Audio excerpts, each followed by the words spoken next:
My name is Danielle Calloway. I am 36 years old.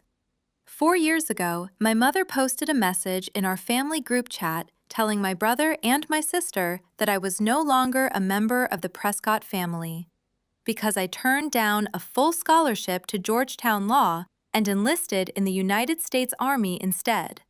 And the exact words she used, the words I have read so many times that they are burned into the back of my eyelids, were these.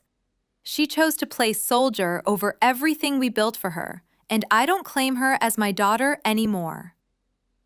My sister removed me from the chat that same night with a heart emoji as her only comment. My brother typed 2 words, "Understood, Mom." And not a single other person in my family said a thing.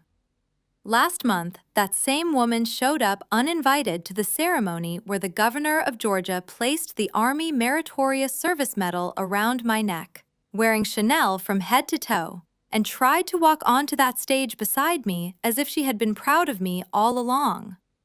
Take a second to like and subscribe, because what my mother did when she found out the governor was the one handing me that award is something I never could have prepared for.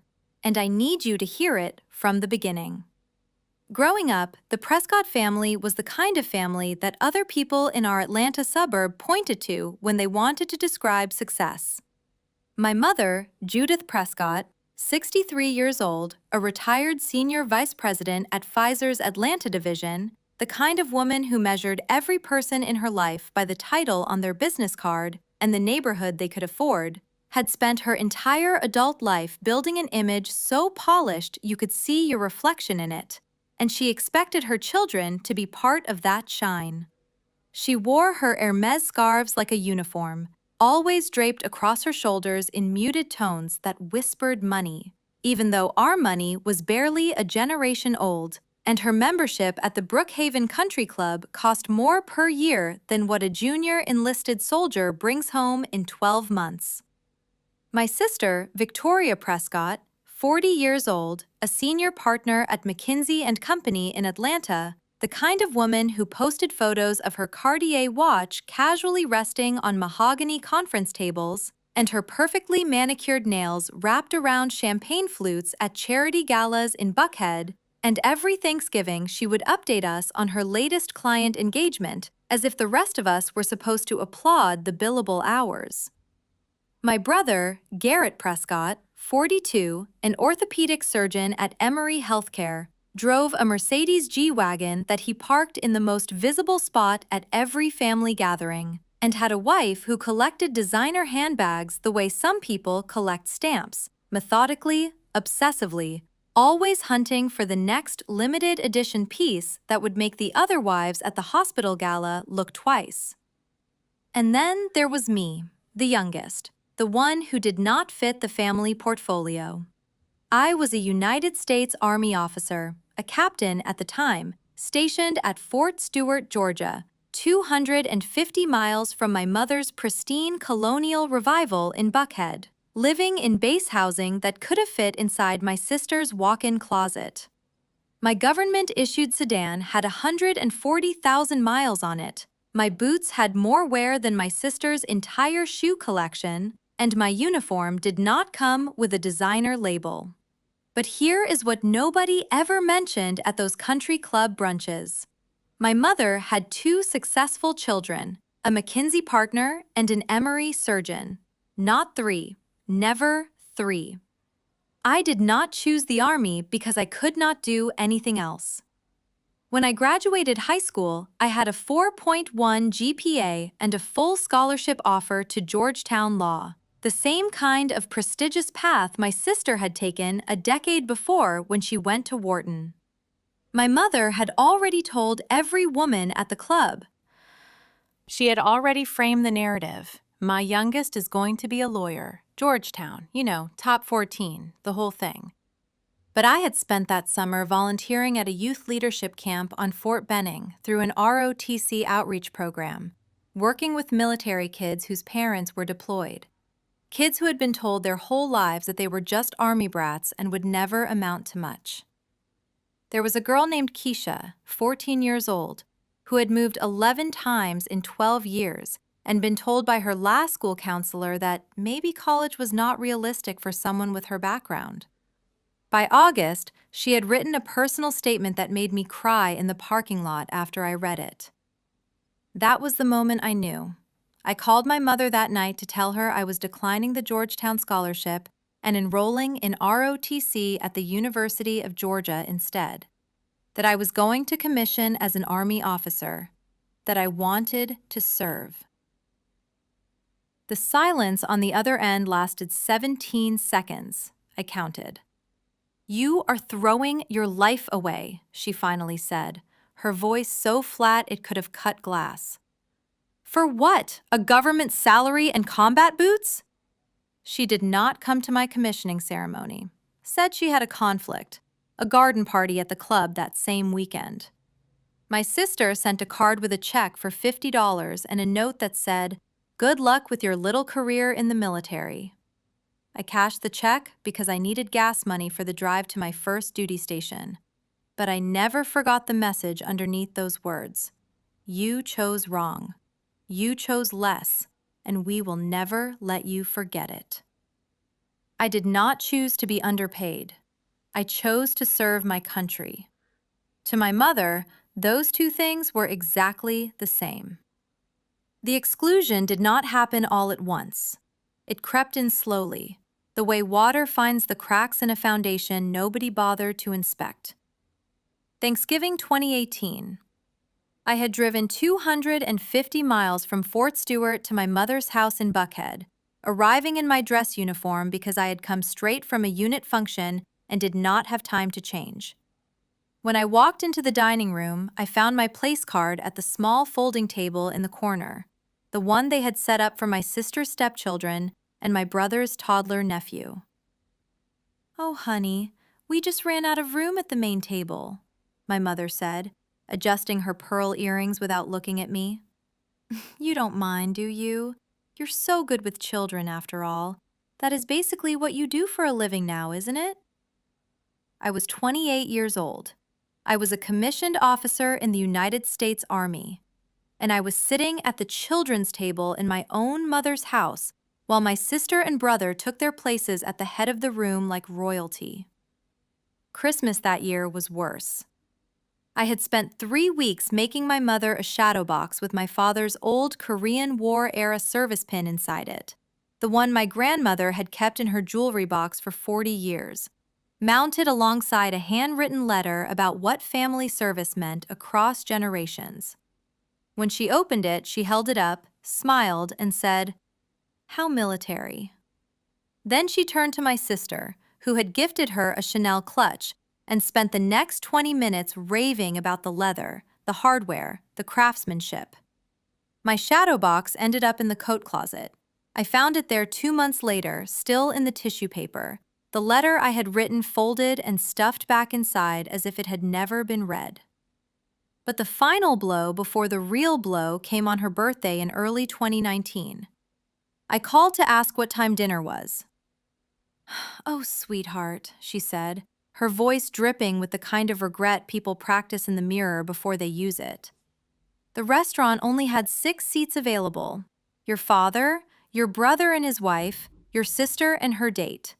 You understand, don't you? Family comes first." 6 seats. And somehow, the daughter who had sworn an oath to defend this country was not family enough to fill one of them. But all of that, the folding table, the forgotten shadow box, the restaurant that did not have room for the soldier and the family, none of it prepared me for what came next. The truth is, I kept my mouth shut for a long time, longer than I should have. I told myself it was just how my mother was, that she did not mean it the way it sounded, that families like ours had expectations, and I had simply fallen outside of them by choosing a path that did not come with a corner office or a 6-figure consulting fee. I told myself that if I just kept serving, kept excelling, kept proving that the Army was not some temporary detour, but the life I had chosen with my whole heart, eventually she would come around. Eventually she would see. I think most of us who grew up in families like that know what it means to keep your mouth shut at the dinner table.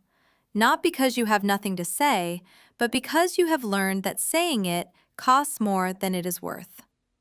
And I carried that silence for years, long before the night everything finally broke, because I believed what I had been taught since I was a girl, that family comes first, that you endure, that you do not make trouble, and that if you love someone hard enough and long enough, they will eventually love you back the way you need them to. I was wrong. The truth is, I had wanted to be a lawyer once. When I was 16, I told my mother I wanted to go to Georgetown, and the look on her face was the closest thing to pure joy I had ever seen directed at me. She hugged me that night, a real hug, the kind where you can feel the other person's heartbeat through their clothes, and she said, "Now that is my girl." Those 4 words were the most loved I had ever felt in that house, and for 2 years I carried them with me like a promise. If I just followed the plan, if I just became what she wanted, I would keep hearing those words for the rest of my life. But the summer before my senior year, I walked into that ROTC outreach camp on Fort Benning, and something shifted inside me that I could not shift back. I watched a retired sergeant major stand in front of 40 teenagers and say, "The uniform does not care who your parents are, how much money is in your family's bank account, or what neighborhood you come from. It only cares about what you are willing to give." And I realized, sitting in that folding chair in a gymnasium that smelled like floor wax and old sweat, that I had spent my entire life trying to earn a love that should have been free. The Army did not ask me to earn anything. It asked me to serve, and that felt more like home than my mother's house ever had. The night I called her to say I was declining Georgetown, I was sitting on my bed with the phone in both hands, my palms slick with sweat, my heart pounding so hard I could hear it in my ears. I told her everything: the camp, the kids, the sergeant major's words, the feeling I had when I put on that ROTC uniform for the first time and looked in the mirror and saw someone who finally made sense. She listened without interrupting, which should have been my first warning, because my mother never listened without interrupting unless she was deciding how to punish you. When I finished, the 17 seconds of silence that followed were the longest of my life. And then she said, "You are throwing your life away for combat boots and a government salary, and I want you to know that I will not support this, not financially, not emotionally, not publicly. If you do this, you do it alone." She hung up before I could respond. I sat there holding the phone for a long time after the call ended, listening to nothing, and the thought that filled my whole body in that moment was this: she just told me that her love has conditions, and I just found out what they are. She did not come to my commissioning ceremony at UGA. The day I raised my right hand and swore to support and defend the Constitution of the United States against all enemies, foreign and domestic. The only family member in that auditorium was my cousin, who drove 3 hours from Emory to be there. My father sent a text that said, "Congratulations," with a period at the end, the kind of punctuation that tells you everything you need to know about how a person really feels. My sister, Victoria Prescott, did not acknowledge it at all. My brother, Garrett Prescott, said, "Well, at least you will get the GI Bill." And I carried that. I carried it through officer basic course, through my first deployment, through nights in places I cannot name doing work that most people will never understand, through promotions I earned with my body and my mind and my willingness to go where my country sent me. I carried it every time I called home and my mother changed the subject when I mentioned anything about my service. I carried it every Thanksgiving when my seat kept getting smaller and my sister's kept getting bigger. I carried it until the night I could not carry it anymore. I think most women who have raised a family know this feeling. You see exactly what is happening, you have seen it for years, and you stay quiet because you tell yourself your silence is protecting someone you love. I stayed quiet because I thought my silence was protecting my mother from having to admit what she had done. But silence does not protect anyone. It just gives the people who hurt you permission to keep going. The only person in my family who still treated me like I existed was my cousin. She was 27 then, my aunt's daughter, 8 years younger than me, a graduate student in social work at Emory. The kind of person who noticed when someone was hurting even when they tried their hardest to hide it. I had practically raised her on weekends when her parents were going through their divorce, taking her to the library, helping her with homework, teaching her how to ride a bike in the driveway of my mother's house back when I was still welcome there. She was the only person in my bloodline who ever asked me how I was doing and actually waited for the answer. The night before Mother's Day 2020, my phone rang at 11:47.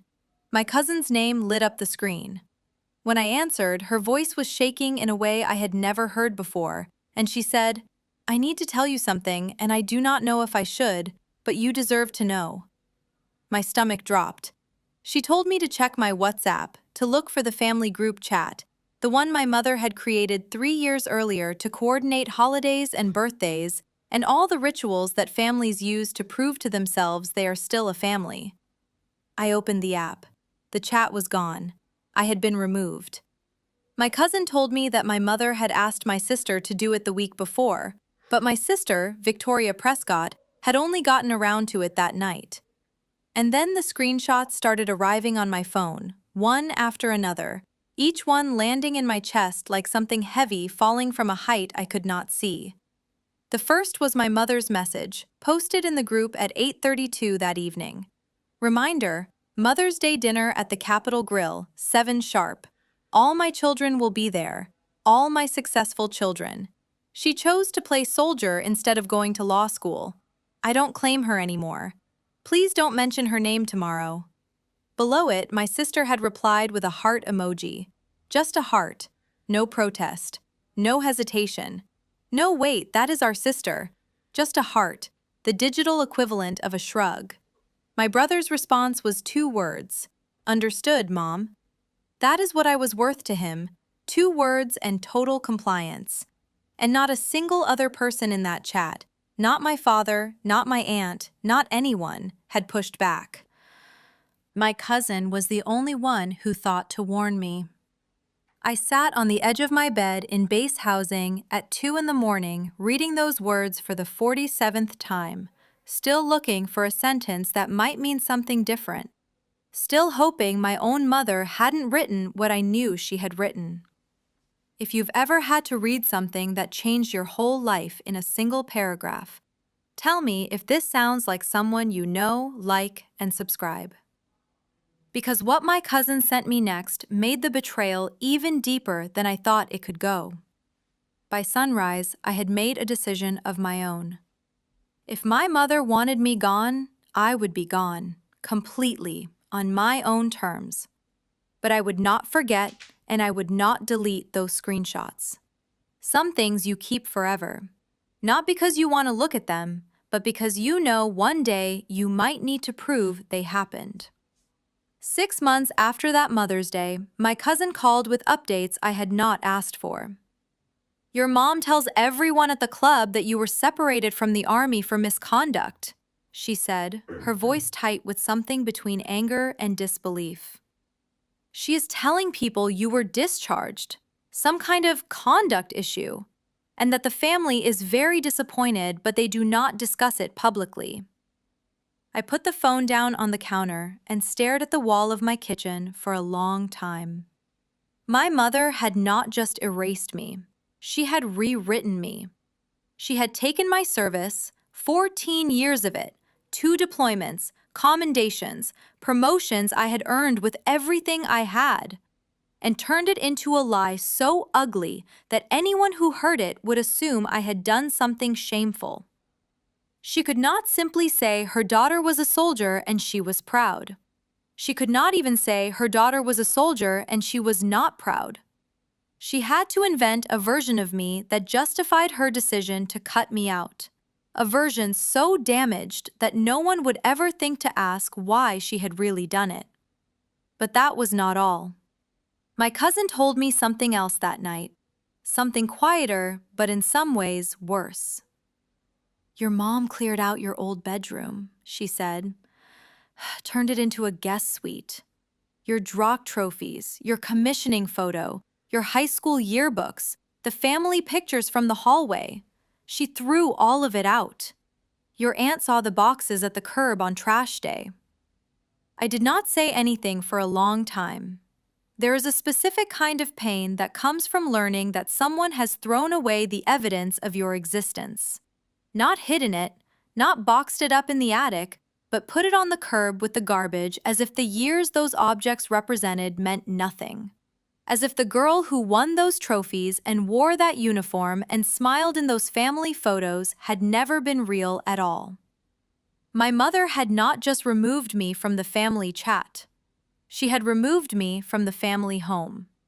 She had erased every trace of the daughter who chose to serve her country instead of going to law school, and she had done it carefully, deliberately, the way you clean a stain off a piece of furniture you want to keep looking new. Anyone who has watched someone they love decide that they no longer exist knows that the worst part is not the decision itself. It is the completeness of it. It is the way they do not leave a single gap, a single space where you used to be. Because even an empty space would be an admission that you were once there. Mother's Day morning, I woke up to silence. No calls, no texts, no awkward "we miss you, wish you could make it" from my sister. Nothing.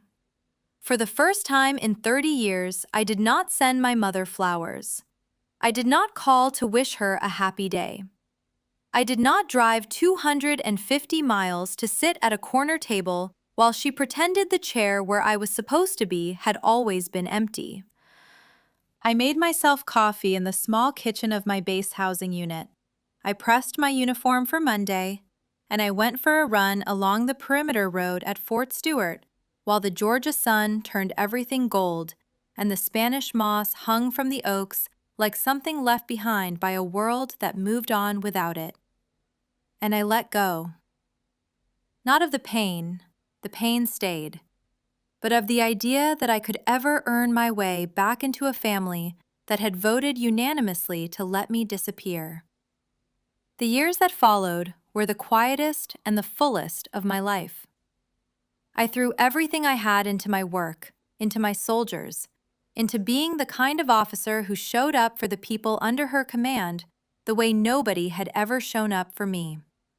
I completed my master's degree in logistics management through night classes and weekend sessions at Georgia Southern, typing papers at 11 at night after 12-hour duty days, studying during lunch breaks in my office while my soldiers ate in the mess hall. Driven by something I could not quite name, but knew I could not stop. I met the man who would become my husband on a Tuesday in October, surrounded by pumpkins and families and the sound of children in the Georgia afternoon. His name is Marcus Calloway. What matters is that he owned a small residential construction company in Hinesville, the town just outside the gates of Fort Stewart, and I met him because his daughter was in a tutoring program I had volunteered to help with on weekends.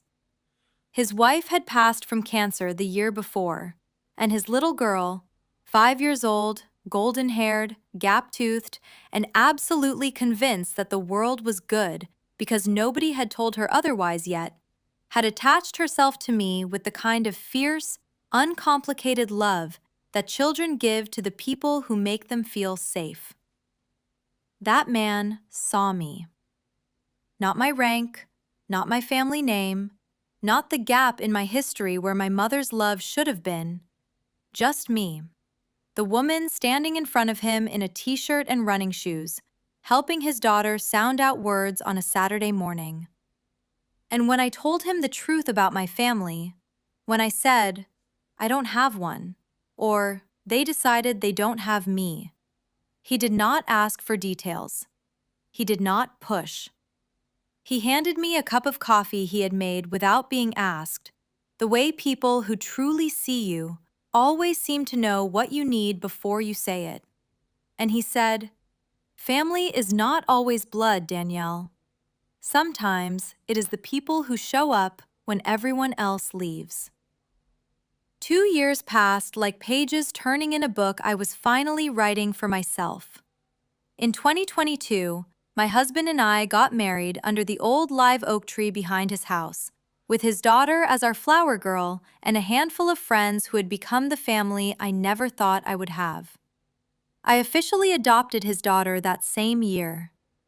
The day the paperwork came through, she handed me a crayon drawing of 3 stick figures holding hands under a yellow sun, and on the bottom, in wobbly kindergarten letters, she had written, "My mom, my dad, me." I keep that drawing pinned above my desk at work. Some days, when the weight of everything I have carried tries to settle back onto my shoulders, I pull it out and I look at it, and I remember what matters. She always had my coffee ready when I came home from the field, not because I asked, and not because she expected anything in return, just because that was how a 6-year-old showed me I was welcome in a house that had already lost one mother and was not willing to lose another. And my husband never said "I love you" in so many words during those first months. He said it by making sure my truck had gas before early morning formations, by leaving the porch light on when I worked late, by asking about my day and actually waiting for the answer. The kind of love that never announces itself, but is always, always there. My promotion to major came through in the spring of 2023, right on schedule, 14 years of service, a clean record, evaluations that said things like exceptional initiative and demonstrates the highest standards of the officer corps. I pinned on my oak leaves in a small ceremony at Fort Stewart, with my husband holding our daughter on her hip, both of them grinning like they had just won something they had been waiting for their whole lives. Through all of it, I stayed invisible. No social media, no proud announcements, no reaching out to the family that had erased me. Somewhere in Atlanta, my mother was still telling people at her club that I had been separated from the Army in disgrace. Somewhere in Buckhead, my sister was still posting photos of family dinners at tables that would never have a place for me. They had no idea who I had become, and I was not ready to tell them. Not yet. The phone call came on the Thursday afternoon in March 2024. A voice I did not recognize, formal and precise, identified herself as a colonel from Army Human Resources Command and informed me that I had been selected to receive the Meritorious Service Medal for sustained excellence in military leadership and community impact, and that the ceremony would be held at the Georgia State Capitol in Atlanta, presided over by the governor himself, with full press coverage and 500 attendees from across the state's military and education communities. I sat down on the edge of my desk, my legs suddenly unreliable. I had been nominated by my former brigade commander, a brigadier general now serving as the deputy commanding general at TRADOC in Fort Eustis, Virginia, the woman who had taken a chance on a nervous 22-year-old second lieutenant fresh out of ROTC, and told her on the first day that the uniform would test everything she thought she knew about herself, and that the soldiers who stayed were the ones who found out they were stronger than they believed. She had watched my career for 14 years. She had written my evaluation the year I was promoted, and she had put my name forward for this award without telling me, because she believed I had earned it. The announcement hit the local papers 2 weeks later.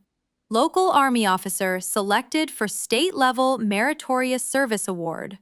A small headline in the Savannah Morning News with my photo from the post directory. I did not think anyone in my family would see it. I was wrong. My cousin called that evening. "Your sister just posted that article in the family group chat with the caption, 'Isn't this our Danielle?'" My stomach tightened. What did my mother say? "Nothing yet," she replied, but then her voice dropped. I was at my mother's house when your mom called your sister. I could hear everything through the phone. She was furious. Furious that I had gotten the award. Furious that she did not know. Furious that she had spent 4 years telling everyone I had been separated for misconduct, and now there was proof, in a newspaper, with my photo, in my dress uniform, that I had been here the whole time, serving with distinction, while she lied about me to every woman at her country club. The email arrived 3 days later. Subject line, from your mother. No apology, no acknowledgement of the 4 years of silence, no mention of the message that had ended me, just an invitation written in the tone of a woman who believed she could walk back into any room she had left and find her seat still waiting. My dearest Danielle, I saw the wonderful news. We should meet for lunch. Mother's Day is coming up. It would mean so much to have the whole family together. I did not respond. But that was not the worst of it. My cousin sent me another screenshot 2 weeks later from the family group chat I had been removed from 4 years ago. My mother's message glowed on the screen. She had written, "Wonderful news! Danielle is being honored at a ceremony at the state capitol next month. I've confirmed our attendance. We'll sit in the family section and join her on stage for photos. Victoria, wear your red Valentino. Garrett, bring your wife. This is an opportunity to show everyone that the Prescott family stands together." My sister's reply, "Already picked my dress. Should I bring flowers?" My brother, "I'll clear my schedule. Good PR move." Not a single person had asked if I wanted them there. Not a single message mentioned reconciliation. Not a single word resembled remorse. And then, 3 days before the ceremony, my general called me. Her voice carried the same direct authority I remembered from every difficult conversation she had ever had with me. She told me that someone had contacted the ceremony coordinator, a woman named Judith Prescott who claimed to be my mother, requesting to speak during the family remarks portion of the program. But that was not all. The general paused, and the pause was heavier than anything she had ever said to me in 14 years of mentorship. She told me that my mother had also implied to the coordinator that my military service record might contain irregularities, that there were questions about my fitness for the award, and that perhaps the selection should be reviewed before the ceremony proceeded. The general looked at me across that desk and told me that my own mother had contacted the ceremony coordinator 2 weeks before the event and told them my military record contained irregularities, that she had tried to have my award pulled before I ever walked into that room. If you think you know what it feels like to find out the person who gave you life tried to take away the thing you built with your own hands, tell me if you've ever had to make a choice like that. Like and subscribe, because what I decided to do about it is not what anyone in my family expected. The general had intercepted the inquiry, personally verified my spotless record, and shut the attempt down before it reached the review board.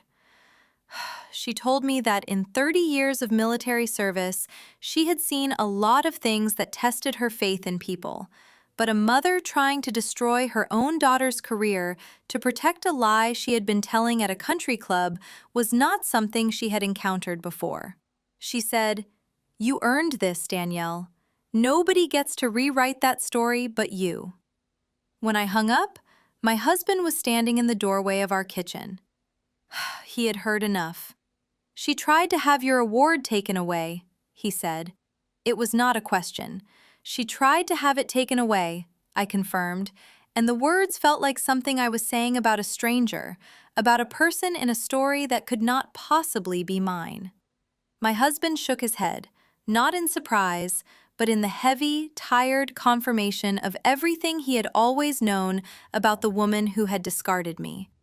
"She really thinks she can control everything," he said. "She thinks she deserves to," I replied. That is the difference. The night before the ceremony, I sat at the kitchen table with a blank notepad, a cup of chamomile tea, and the weight of 4 years pressing against my chest. My daughter had gone to bed an hour earlier, her small hand waving from the doorway. "Good luck tomorrow, Mom. You are going to be amazing." And my husband was in the living room, giving me space to write, because he understood that some words need to be found alone. He came to the table before I started. He set his laptop down and opened a folder he had labeled with my name, followed by the words, "Do not delete." Inside were files I had almost forgotten existed. The first, the screenshot of my mother's message from 4 years ago, timestamp glowing in the corner, May 9th, 2020, 8:32 in the evening. The second, her email from 3 weeks before, no apology, no acknowledgement. The third, a photo from my sister's social media, Thanksgiving 2020, the family portrait with the space where I should have been filled in as if I had never existed, the caption reading, "Mom, you raised us right." He had saved everything. Every message my cousin had forwarded, every photo that surfaced online showing my family celebrating without me, every piece of evidence that the people who were supposed to love me had instead chosen to pretend I was never born. "I saved it all," he said quietly, backed it up to the cloud with timestamps, "because I knew there would be a night when you forgot why you walked away, when you started wondering if you were the one who failed." He took my hand across the table. "You did not fail. You survived. You built a life, not despite them, but without them. You do not owe forgiveness to people who never asked for it. You only owe yourself the truth." I stared at the screen, at the evidence of my own erasure arranged in chronological order like a court exhibit, and I felt something shift inside me. Not anger, not sadness, but clarity. The kind that comes when you stop asking why and start accepting what is. I closed the laptop slowly. I picked up my pen, and I wrote my speech. I want to thank my family, the family I chose and the family that chose me back. My husband, who saw me when I was invisible. My daughter, who taught me that love is not something you earn, it is something you give freely. I put the pen down. That was enough. That was everything. No mention of the Prescott name. No acknowledgement of the people who had announced my exile in a group chat and then tried to destroy the award I had earned with 14 years of service. Just the truth. The family in my speech was the family that had actually shown up. I sat at the kitchen table that night with the speech in front of me and every piece of evidence my husband had saved for 4 years spread out beside it, and I knew that what I wrote in the next 20 minutes would decide whether I walked into that ceremony carrying their shame or my own truth. If you would have stayed quiet as long as I did, tell me if you think I should have spoken up sooner. Like and subscribe. Because the 3 minutes I spent at that podium the next morning are the reason I am telling you this story today. The Georgia State Capitol had never looked more imposing than it did that morning. I had seen photos of the building my entire life, the neoclassical columns, the gold dome catching the sun, the wide marble steps that generations of people had climbed when they needed to stand for something bigger than themselves. But walking through those doors in my dress uniform, my husband on my arm and my daughter holding my hand, I felt like I was stepping into the rest of my life.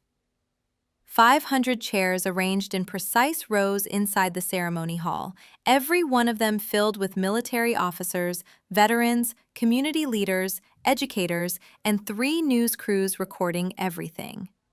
I took my seat in the front row, reserved for honorees and their immediate families. My daughter sat between my husband and me, her legs swinging beneath her chair, too short to reach the floor, wearing the yellow dress we had picked out together, the one with tiny embroidered daisies. She tugged my sleeve and whispered, "Mom, is that your name up there?" I looked up. A banner stretched across the stage with my name on it, 50 feet wide, impossible to miss. I squeezed her hand. Yes, sweetheart, that is my name.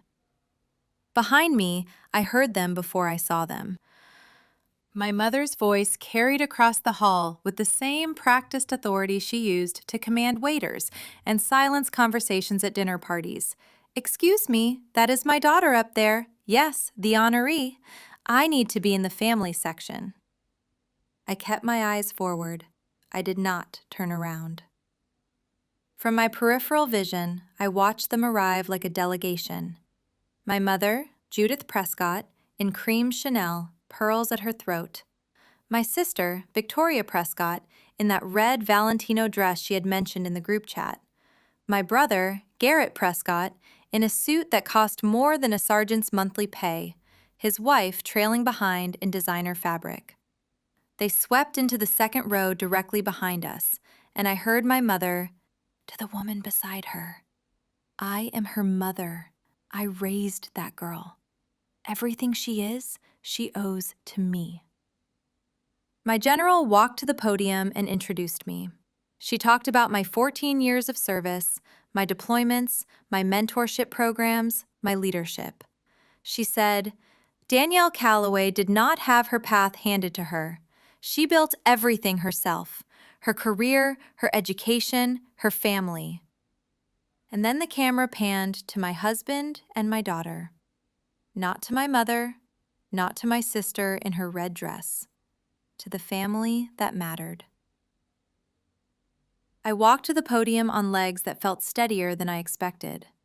500 faces looked up at me.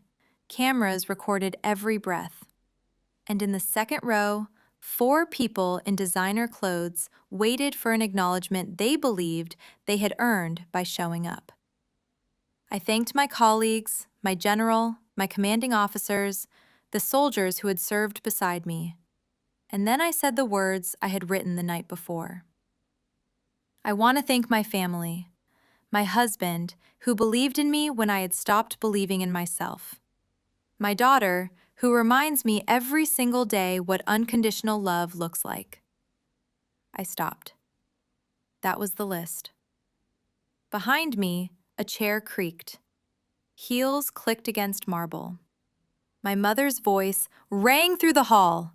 "Surely you did not forget your own mother!" She was walking toward the stage, 500 heads turning, cameras swiveling. I did not raise my voice. I did not need to. The podium microphone carried every word. "Thank you for attending," I said, meeting her eyes for the first time in 4 years. "But the family portion of my speech has concluded." Her smile cracked. "I am your mother. You said you no longer saw me as your daughter." The words fell into the silence of that room like stones into still water. 4 years ago, in a group message, you told everyone in our family that I chose to play soldier and that you did not claim me anymore. I have simply honored your decision. The applause began from somewhere in the middle of the room. 1 person standing, then 5, then 20, then every single person in that hall was on their feet. 500 people giving me something my own mother never had. The kind of validation that comes without conditions. They found me in the hallway afterward. My mother's voice was stripped of its performance quality now. "We need to talk privately." I kept my tone calm.